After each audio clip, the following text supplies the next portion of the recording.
Christos Anesti, Christ is risen. Welcome to the third episode of Enough. We know this show hasn't been perfect, and it probably will never get there. But we wanted to thank you for all of the support and words of encouragement that you have given us these last couple of weeks as we have started this new series. As Christians, we strive to be perfectly like Christ, and yet know that we will never get there. Although this may sound disheartening at first, we must remember that not being perfect is a part of being human. If we never make any mistakes in our lives, how will we learn to grow?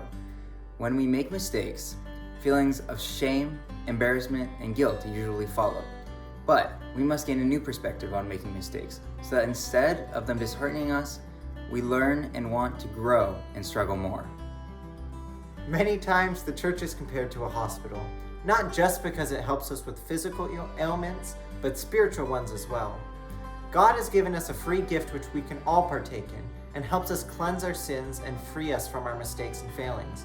Just as we would go to a doctor to receive medicine for an illness, the same can be said about confession. This beautiful sacrament the church offers lets us know just how merciful our God is.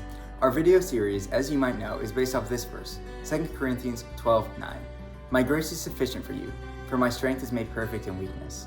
It is because our God helps us when we are down. We must never let our struggles beat us, knowing that in our weakness, God will give us strength. Elder Thaddeus, in his book Our Thoughts Determine Our Lives, talks about this very thinking. He says, the Holy Father and the saints always tell us it is important to get up immediately after a fall and keep walking toward God. Even if we fall 100 times a day, it does not matter. We must get up and go on walking toward God without looking back. What has happened, it is in the past. Just keep on going, all the while asking for help from God. We must, in our day-to-day lives, remember this. In fact, for the next week, until we see each other again, let's do our best not to dwell on our wrongdoings, but rather, when making the wrong choice, to turn to God.